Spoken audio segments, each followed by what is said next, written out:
a microwave repeater, right? That is in the sky, and there is no channel between the transmitting earth station to the satellite, and from satellite to earth station it is the free space that acts as a channel. Okay, so what we have seen was you have a transmitting earth station and you have a receiving earth station, and they communicate to each other through a satellite. Satellite being a repeater at a very high altitude has got a large coverage area and therefore is able to communicate with large number of users. And one more thing that I told you is you have a frequency for uh, having a link from the transmitting earth station to the satellite, which we call it as uplink, and the uplink frequency. And there is another frequency that we use in a satellite communication from the satellite to the transmitting earth station, that we call it as a downlink. And I also told you that the two frequencies are different, that is for avoiding the jamming, and as well as giving an understanding to a system which is receiving as well as transmitting, as what is the received signal and what is the transmitted signal. And we always keep the uplink frequency as higher than the downlink frequency. The reason only being that the larger is the frequency, the larger is the transmitter size, the power amplifier size for that particular transmitter, and therefore it is preferable to have a bigger system on earth rather than on the satellite, because larger is the size, larger is the weight, and since launching depends upon the weight, it is actually increasing the cost of your satellite communication.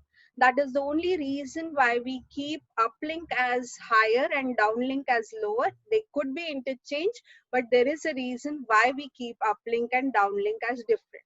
Another thing that I covered is the frequency that we use is in gigahertz. So because of this gigahertz frequency, what we get is a very large bandwidth, and the high frequency gives it a larger energy, because of which it peers through the various layers of the atmosphere and is able to actually reach our satellite, which is at a very high altitude, and then from there it is being transmitted back to the earth station. And the higher the frequency, as I told, it carries large amount of power.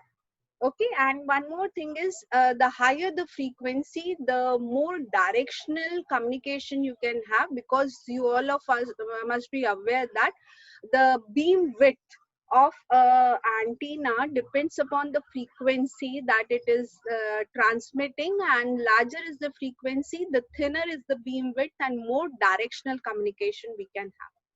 So that also helps us. So we will continue with this. I hope this is clear. If this is clear, if I could see the, are there any doubts in what we covered last time? So some hand raises can allow me to understand whether what we learned in the last class, is it clear, or do I need to repeat something? Yeah, can I see some hand raises? And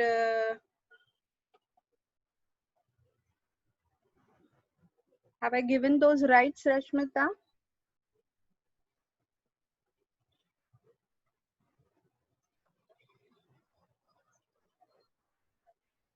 Yeah, so you can raise the hand, but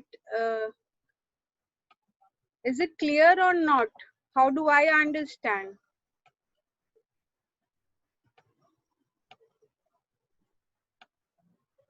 Yeah, Kirti, can I unmute you?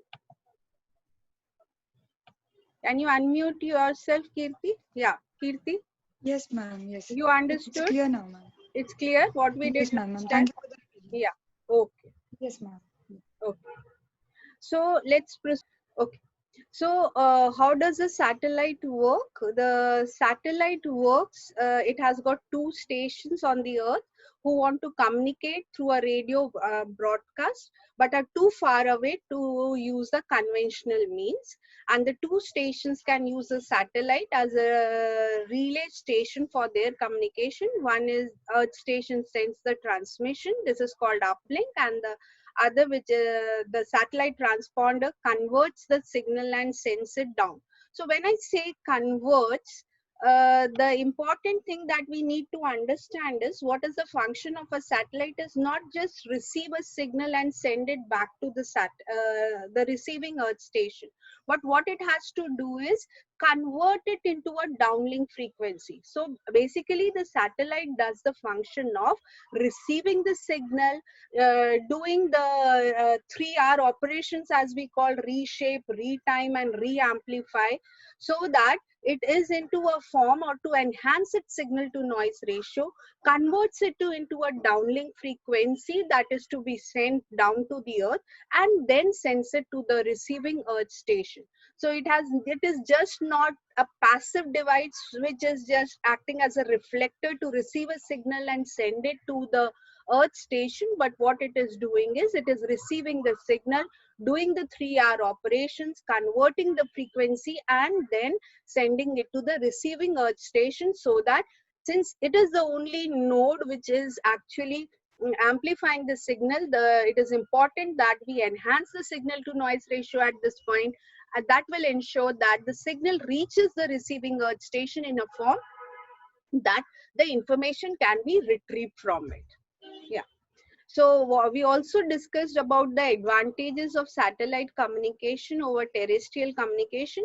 The satellite being at a very high altitude has got a large coverage area. The transmission cost, as I told you, is independent of the distance from the center of the coverage area, because it is all coming in the coverage area.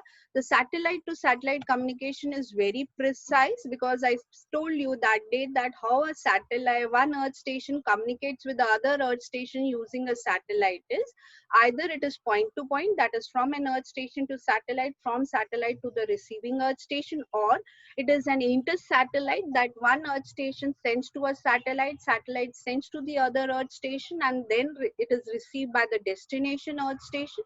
And the last one I told you was a hybrid, where you have Earth station to a satellite, satellite to another Earth station, that Earth station again sends to a satellite, and finally is being received by the destination. So, and higher bandwidth, as I already covered. Disadvantage, the launching cost of a satellite in an orbit is very costly. The satellite bandwidth right now, number of users are increasing, the applications are increasing, and therefore we have got a large bandwidth. There are large propagation delays as compared to a terrestrial communication. Now, before we proceed further, I just want to touch on these points is the factors in a satellite communication are the elevation angle, that is the angle at which you are aligning your transmitting Earth station and antenna towards the satellite with respect to the ground, so that you are having a better communication and are able to reduce the noise. The coverage area of the satellite, the distance between the Earth station and the satellite. Will be covering all these points when we are taking a link design in more details. This is just basics which I want to cover right now. And the satellite footprint. Footprint is nothing but the coverage area where, or the area covered by the satellite when it is revolving around the Earth, and the attenuation depending upon the various weather conditions. So now comes the next topic of your chapter is how satellites are used. There are three basic services that are provided by the satellite are the fixed satellite services. That means you have a transmitting Earth station, you have a satellite receiving it, and you have an Earth station which is receiving. Now the point is both can communicate. Both the Earth station can communicate with the satellite or with each other using the satellite, but the location of these Earth stations is fixed. That means there is no change in their relative positions when they are communicating with the satellite, and hence this is called as a fixed satellite services, or simply it is nothing but a point-to-point communication. Then comes is all of us are receiving the live telecast of the matches, that is the broadcast satellite services. There what are we getting is your transmitting earth station from the live location is transmitting to the satellite, and satellite is receiving or sending to our receiving antenna at our location. And hence this is a simply a one-way communication. It is like no two-way communication, that we are able to send a signal to the satellite back to the transmitting earth station about any change in the quality. Now any deterioration in the quality. The last and the most complicated one is a mobile satellite service. All of you know that the GPS is there in your mobile, wherever you are moving, and still you are able to receive the communication from the satellite as per the location. So in this, what is happening is, or it could be two satellite phones which are, it could be two satellite phones which are actually both are in motion, and what is happening is they are actually communicating with each other also via the satellite. Now this is the first example of your fixed satellite services. So this first earth station, and this is the receiving earth station, and through a satellite. So here it is a two-way communication from the satellite to the earth station, and back from an earth station, receiving earth station to the satellite, and it is being received by the first earth station. So as you can see, this is the locations are fixed. The complexity is very less in fixed satellite services. So geostationary is where the satellite location with respect to the earth station is also fixed, and therefore the complication for designing a transmitter and receiver for continuous tracking the satellite is not there. The next is a broadcast. So as I said you, that you may have either be receiving your information or the signal from any location. It could be a mobile, or it could be a fixed transmitting earth station, and it could be your direct to home. And here what do you see is, it's only one way communication from the satellite, from the transmitting earth station to satellite, and from. So here also what will happen is, since only one location is that is transmitting, and your location is and you are receiving it, it's like a broadcast service, and the complexity is little less. And but still you are able to actually receive your signal wherever you are.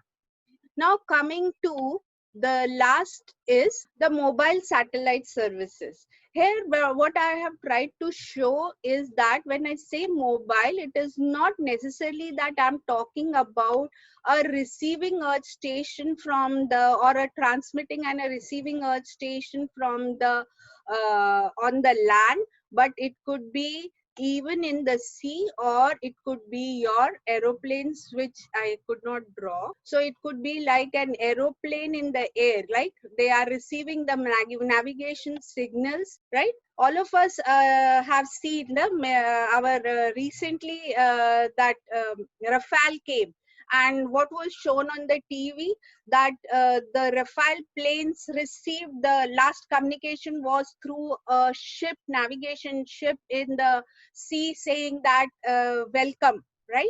So that was the message, and therefore that just I want to tell you that it is the satellite is being used, and they to communicate with anything in the air, in the sea, in the land. And this is actually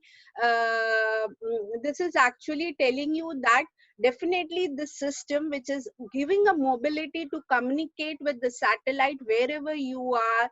So definitely, since your location with respect to satellite is continuously changing, and maybe you may not be communicating with a single satellite, you may need to have a communication once you are outside the coverage area of one satellite.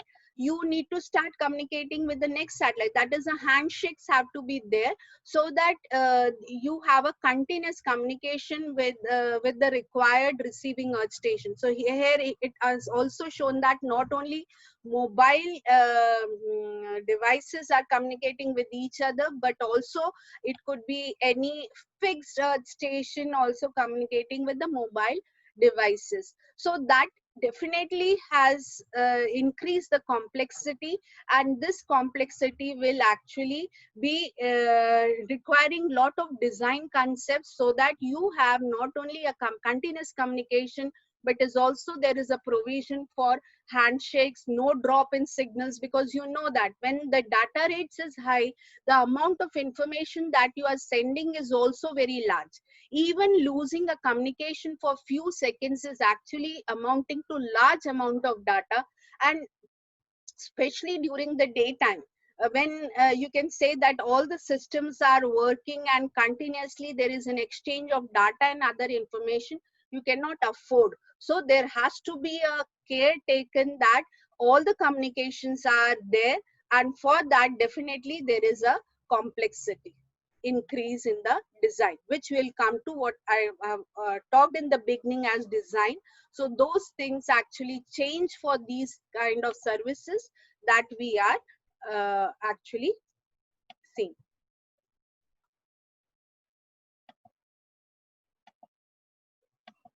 So this I covered.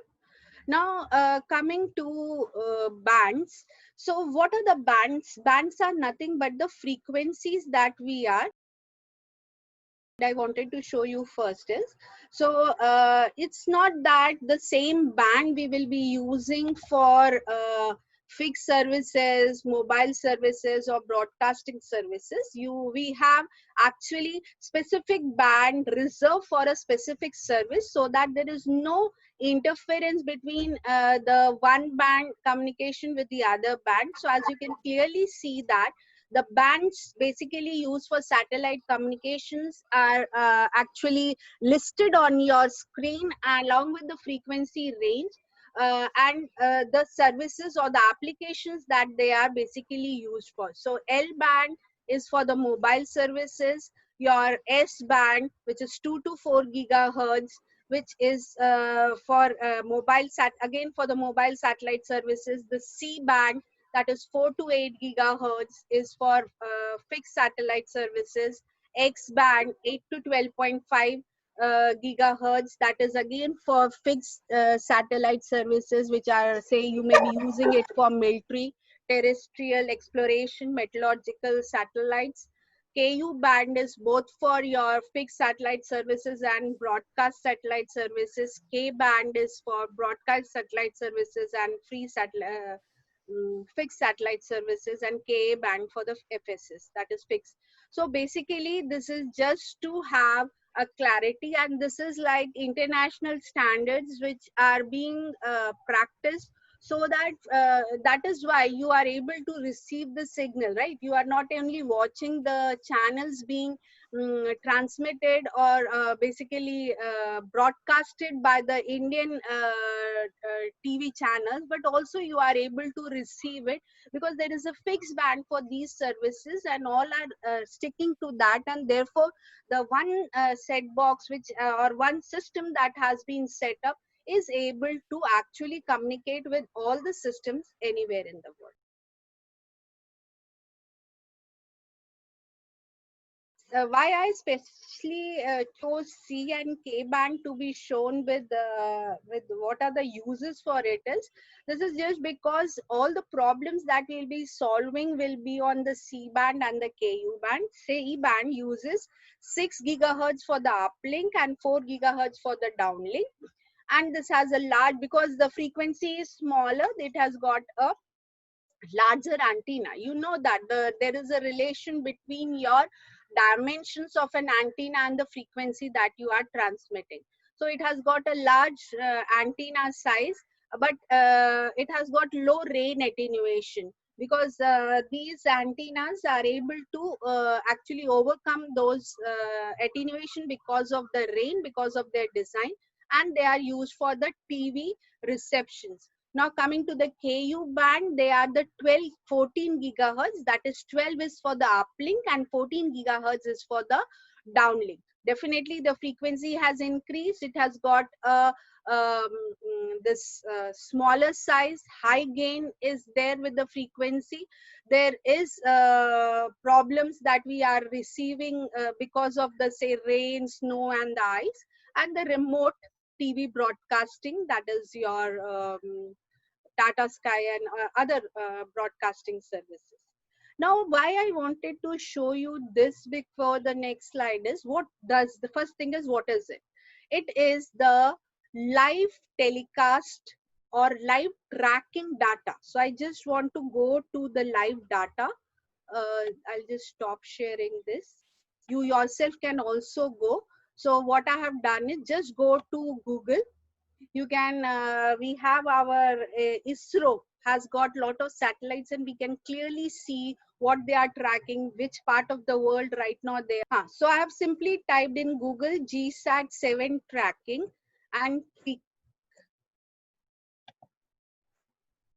So what it will do is it will show you some of the sites, and this is the site N2YO. It's an ISRO ka site. Just go to it. So it gives you a live, it's a live data that you are able to see using this. It takes some time to collect. Yes. So what I am able to see and show you is it visible? Rashmita, is it visible?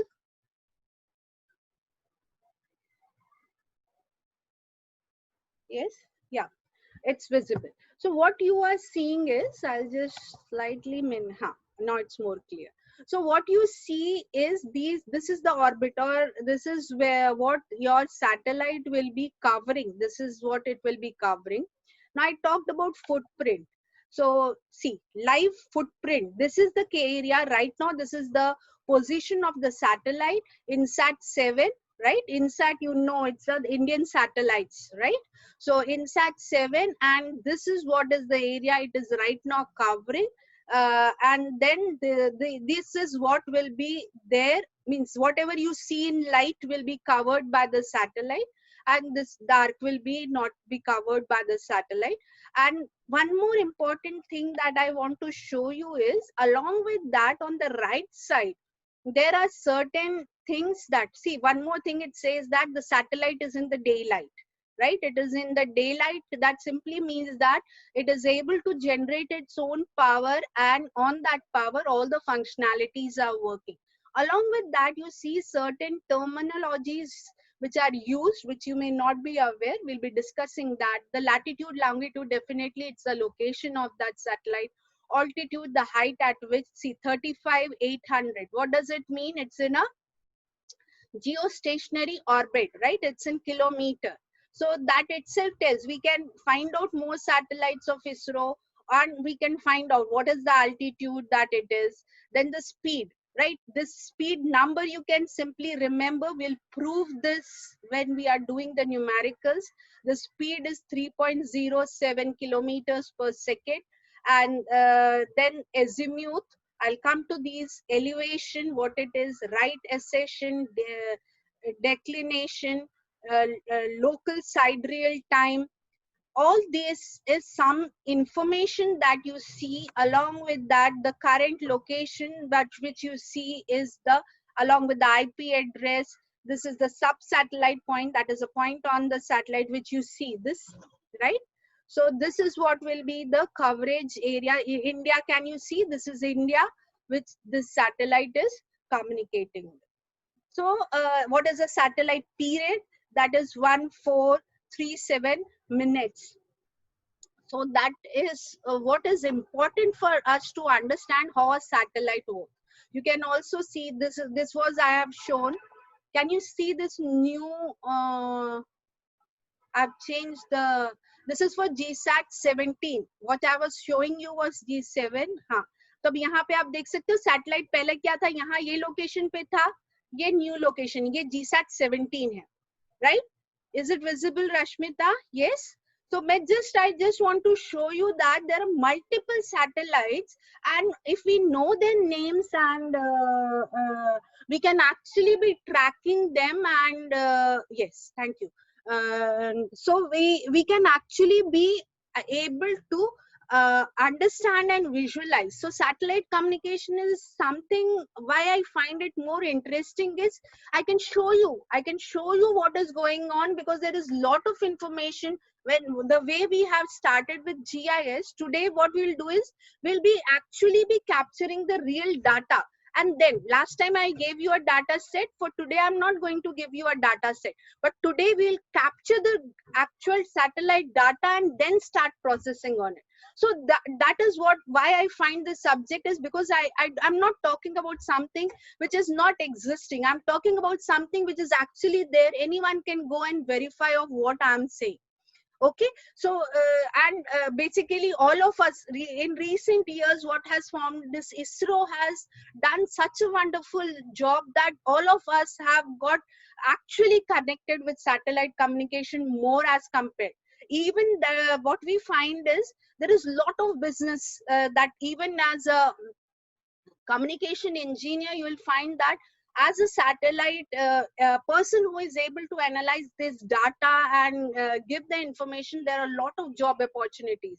Yesterday only I found one document which I'll share you in the afternoon is around $300 million of business is only there for actually be able to interpret this data and be able to giving it in the right perspective to the person for which purpose he is trying to use that data. And ISRO is doing a great job, which has actually motivated us to see into, because I was also not using these information, and recently all that has come, which has actually helped me to find out this data and be able to share with my students, so that whenever I talk about some definitions and other thing, they should not see find why I'm studying this. Why you are studying is because you should be able to track a satellite, understand what these numbers are representing, and be able to make it into a useful information. Okay, so now what I have shown you here on the left side and some things which were I could not show you in the screen is what we'll do is now we'll try to understand each term, that is we will be going. So now what is our next task is to first understand, right? Satellite, if I have to understand, I have to understand how do I represent a satellite in the space. How do I actually calculate, means अभी जो मैंने numbers आपको दिखाए, it's your task to calculate, right, as a electronics engineer, telecommunication engineer. So how you will be able to calculate until and unless you understand what they are. So first I'll be just covering on few definitions, and then we will go to the calculation of these numbers. So I'll go to the next slide to define these terms, and we will see whether I covered all the terms or not. So here again, I would like to, yeah, this is a diagram, but still I would like to draw again, which I got. This is suppose my Earth, right? This is my Earth, and your satellite is revolving around the Earth. This is what it is shown here is your Earth is in the center and the satellite is revolving around this Earth. Now you find that the satellite will be near the Earth at this particular point and will be away from the Earth at this particular point. The point nearest to the Earth in its orbit is called as perigee, and the point which is farthest from the satellite is called as apogee. So I'll just repeat why I see that Earth is near. You will find that all the orbits of a satellite are elliptical in shape, and Earth being the mass center, what we call it, will be at one of the focus, right? It is not at the center. The focus is not at the center. The Earth will be at this location or this location. So once it is at one of the foci, we know that in the orbit there will be the points which are near to the Earth. The nearest to the Earth, the point nearest to the Earth is called as perigee, and the point which is farthest from the Earth is called as apogee. And the line joining perigee to apogee through the equatorial plane is called as the line of apsides. I'll just go to the previous slide. So What I covered right now is apogee, perigee, and line of apsides. So apogee, perigee, and line of apsides, what are they? They are nothing but the representation, or basically you need to create lot of reference point, because I'm talking about a satellite in the space where I cannot say that this is X, this is Y, this is Z. I need to be actually creating the references for the orbital plane, so that I can actually be defining the motion of the satellite, because the satellite will be moving in the orbital plane. I need to be creating those references, and these points act as the references for various calculations that we do for while basically designing a, because it's not that I just take a satellite, I design a satellite and go into the space and launch it. No.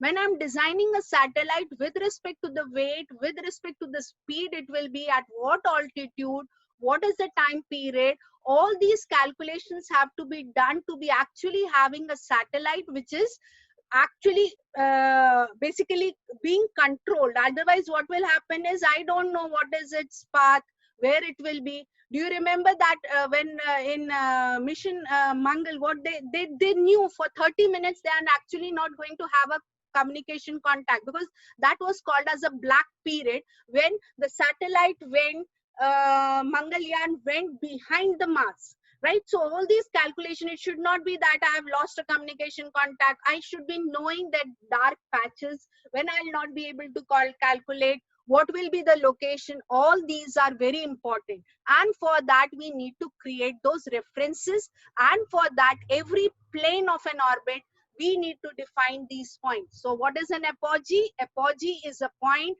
in an satellite orbit which is farthest from the Earth.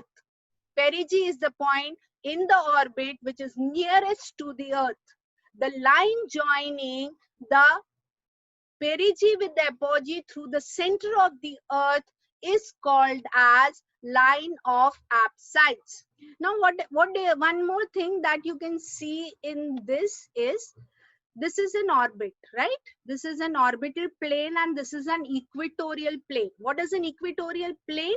The plane on which your Earth's orbital plane is along the 0-degree latitude, right? So equatorial plane, it's like, it's called as a you can say a natural resource, because uska kya hai, everything is fixed. It is at 0-degree latitude, and it everything with basically it's with respect to the Earth, it's one of the reference that you have created, because it is passing through the center of the Earth and at 0-degree inclination. So if this orbit is there, right, at one point when a satellite is moving from, say, this is what, this is the south, this is the north.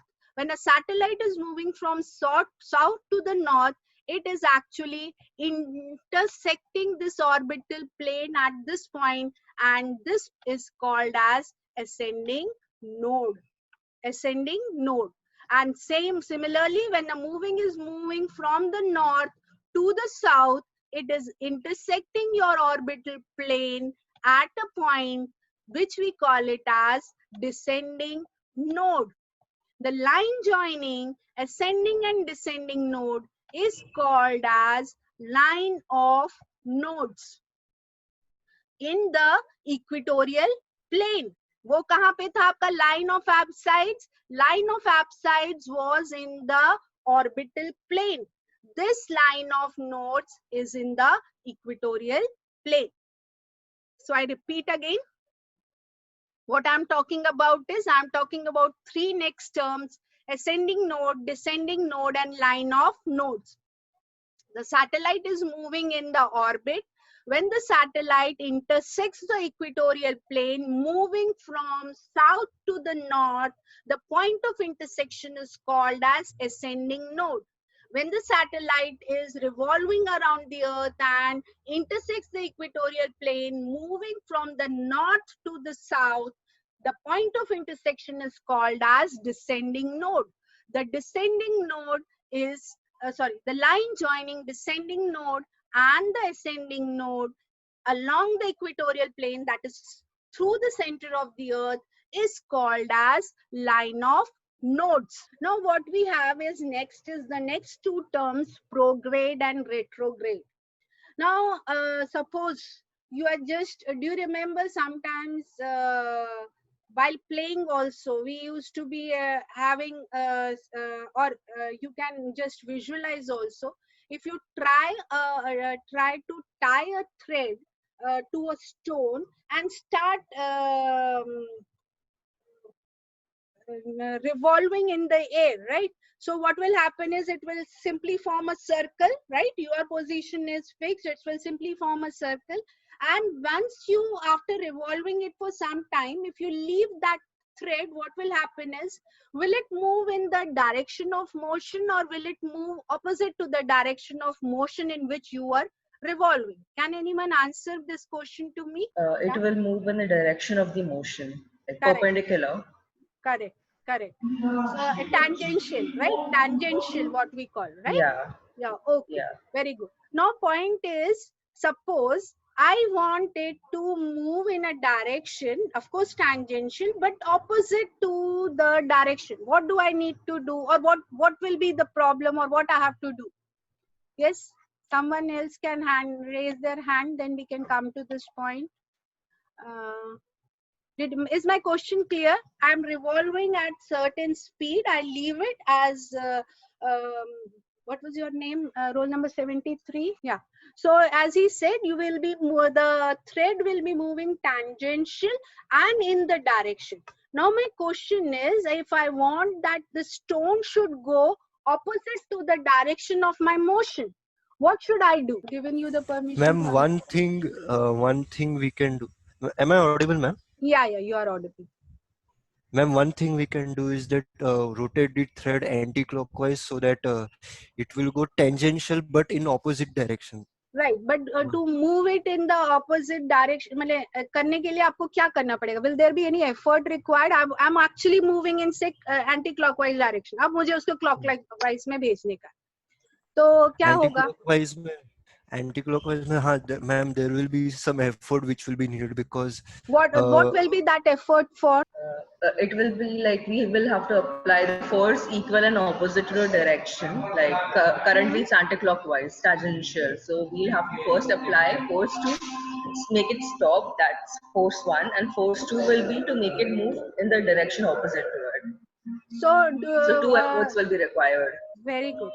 Dhruvik, will be more effort here as compared to the first to move it tangential? Only to stop the rotation first. That's the extra effort we require. Yes, very good. So very rightly as raised by these all your friends is, when I am moving my thread in a, say, suppose I take an example of a anti-clockwise direction and I leave the thread will run tangential in the anti-clockwise direction, and there is no extra effort required on my side to be actually putting it move in an anti-clockwise direction. Now when I said I have to move it in the clockwise direction, as correctly told by your friends, was first I have to apply a force, because my thread is already moving in anti-clockwise direction. I have to apply a force to actually stop it and then start moving in anti-clockwise direction, and then when you leave the thread it will move tangential to the in the anti-clockwise direction. So what does it mean was, it requires an extra effort. Now when coming to these prograde and retrograde is, so prograde and retrograde is, suppose this is my earth and this is my orbit in which I want to launch my satellite, right? Now all of you know the earth moves in which direction? West to east or east to west? Ma'am, west to east. Yeah.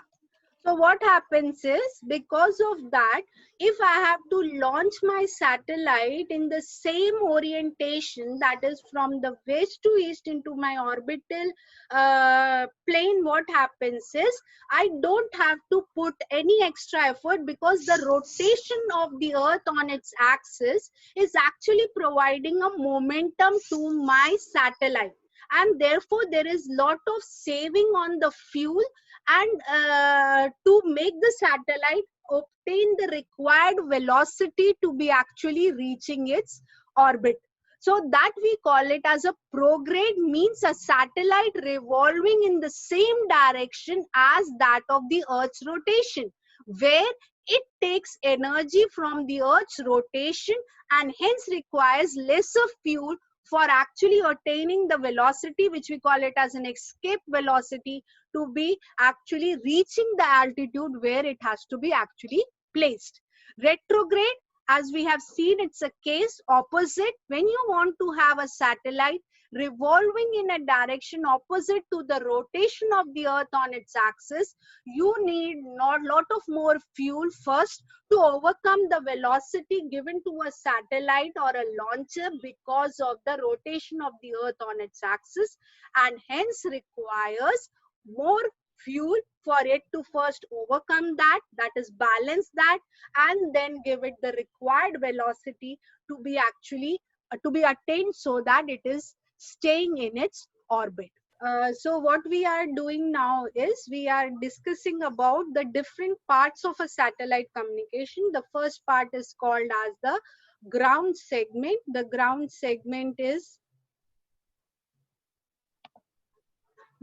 segment consists of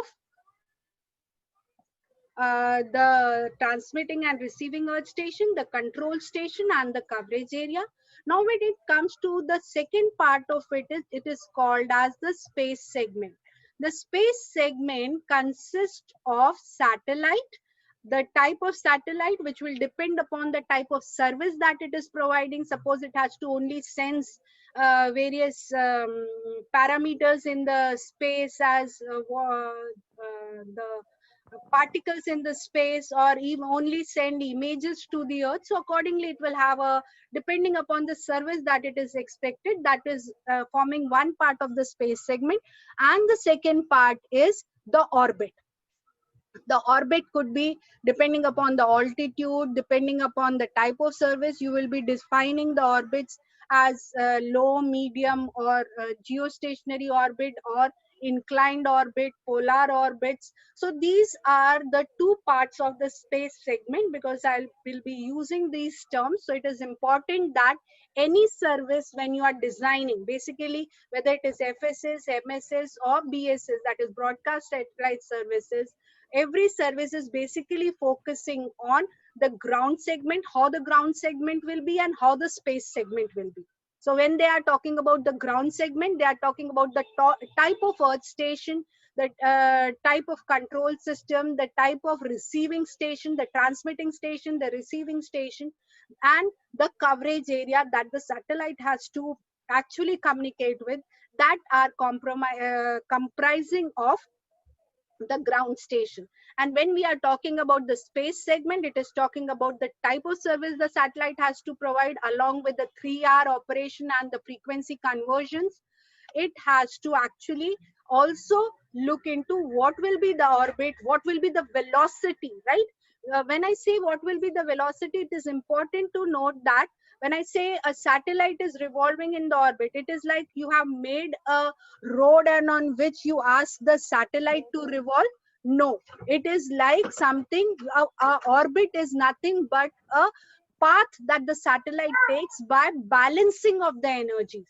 The balancing of the energy is, what is the energy that are acting on a satellite? So when you are placing your satellite in the orbit, there is a pull of the earth, that is which is trying to pull it towards the earth, and the velocity of the satellite, which is pulling it outward. The balancing of the two keep the satellite in the orbit, and it has to continue revolving around the earth.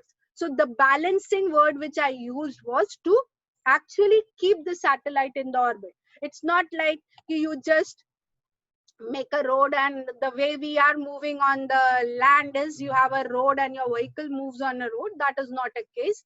In the space, when your satellite is revolving, it is the balancing of the energy, the pull of the earth, which is pulling it down, the velocity of the satellite, which is pushing it outward, and the balancing of the two forces, the centrifugal and the centripetal, which keeps the satellite in the orbit, and it keeps on revolving around the earth. Okay, so I just wanted to tell this before. Yeah, I'll clear this.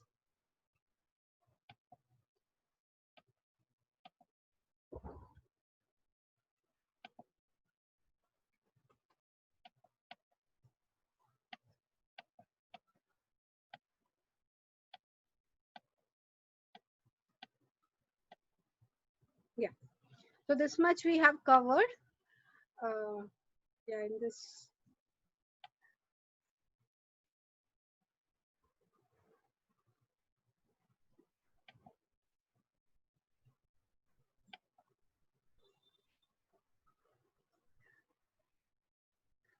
Now,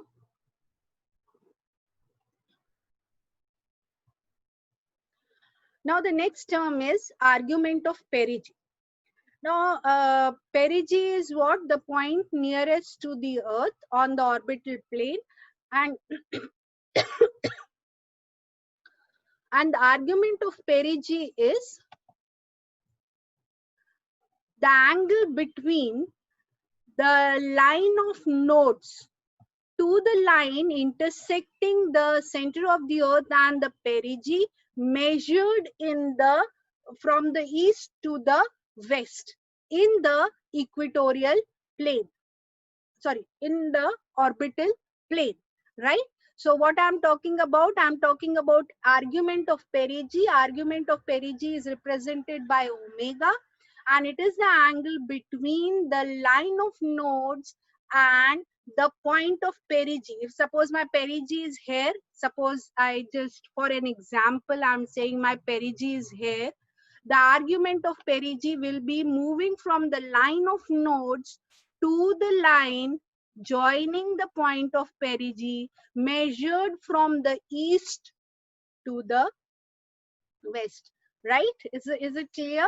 So that is argument of perigee. Here the perigee is here only, so omega is this much only.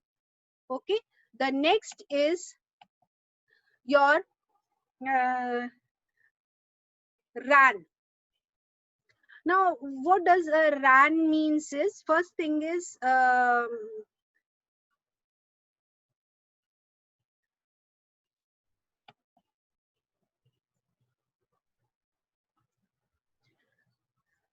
it is RAN is right accession of the ascending node. Now, how do we right accession is rightly identifying the position of the ascending node. So how do we identify the position of an ascending node is with respect to the vernal equinox. So what is a vernal equinox? It is a point when your earth, sun and the satellite all are in the same plane. So when the earth and the sun are in the same plane, your equatorial plane and the equatorial plane of the sun are aligned to each other. The line joining, the line joining the center of the earth to the center of the sun is called as line of Aries. What is Aries? Can anyone tell me? What is Aries? Have you heard of Aries? Yes, Fatima? No, ma'am. I never heard of Aries. Aries नहीं मालूम है? कोई sunshine No. पे sunshine या ध्रुविक? Yeah. Yes, sunshine. पूछ रही हूँ और क्या पूछ रही हूँ? या ध्रुविक? Yes, ध्रुविक. What is Aries? Ma'am वो कौन क्या बोलते हैं, स्टार्स एक स्टार्स, बहुत सारे स्टार्स एक साथ जमा होते हैं तो उसमें से कुछ मतलब कोई एनिमल बनता है, उसको एरीज बोलते हैं. हाँ, तो ये आपका सनशाइन जो एरीज का है, जैसे टॉरस या वत्सल वत्सल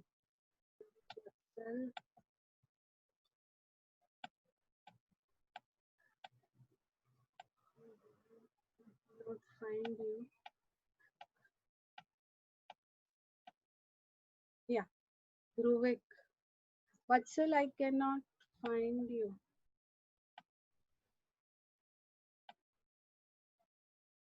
Vatsal Doshi.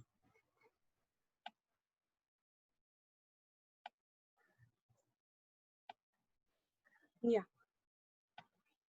Yeah. Vatsal, you can answer. Ma'am Aries constellation constellation है, मैं सनशाइन के हिसाब से पूछ रही हूँ, सन साइंस के हिसाब से पूछ रही हूँ. When does Aries start? जैसे Taurus, Virgo, Capricorn, that is how you have Aries also, right राशि?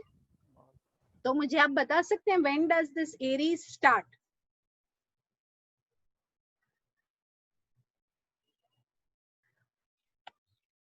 या मार्च में होता है. Yeah, 21st of March. So at that point, what is happening is your sun, the earth, they are aligned, their equatorial planes are aligned, and what is happening, it's a reference point, right? Everything is aligned. So the line joining your center of the earth to the center of the sun is called as line of Aries, because you know that is, and the point at which that line joining the center of the earth to the center of the sun, center of the earth intersect is called as first point of Aries, right? This is called as first point of Aries, the intersection. Now, the angle between, on the equatorial plane, the angle between the line of nodes to that first, the line joining the center of the earth to the center of the sun is called as right accession of ascending node and is represented by ohms, and is represented by ohms. So that is one of an important parameter that we need to be actually looking into, because that is creating a reference in the space. As I said, there is no reference point that I can say that this is 0 0 and now you can move upward, it's positive, downward negative, right left. There's nothing there in space as a reference. So at that point, when both the equatorial plane of the earth and the sun are aligned, that's a point of reference, and taking that point as a reference, we define the ascending node, and that we call it as right accession of the ascending node. Now the three terms which you see, true anomaly, eccentric anomaly, and mean anomaly, now what are they? Anomaly, okay, this is my earth, this is my orbit, and I want, yes, okay, and this is a circle whose center is this, whose center is this, and suppose my satellite is at this position. Okay, this is my satellite. Now with this is my equatorial plane. Okay, this is my equatorial plane. Okay, now what I have to do is, from this point, if I am taking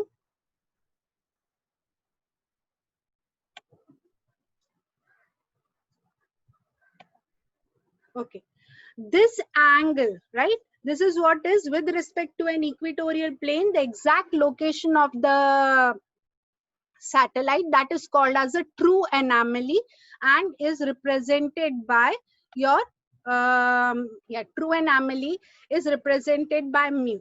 Now what else we have to find out is, this is represented by mu. Now suppose with the, as I told you, with the radius, I have drawn a circular path which is circular, and I extend this point, right, the projection of the satellite on a circular path, right, and try to measure eccentric anomaly, satellite with respect to the earth. We define it in terms of three terminology. The first one is called as a true anomaly. That is the satellite position, just a line joining the center of the earth with the satellite, and the angle made by it, this line, with respect to the equatorial line, is called as the true anomaly. And once we extend this point or project this point into a circular orbit, which is nothing but it is basically the radius is equal to the semi-major axis of the ellipse. The angle formed with respect to the center, or assuming that the Earth is at the center and the satellite is revolving into a circular orbit, this is called as an eccentric anomaly. And if I project this perpendicular into a circular orbit, and this angle that it forms with it is called as the mean anomaly.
in this, I just want to tell you that the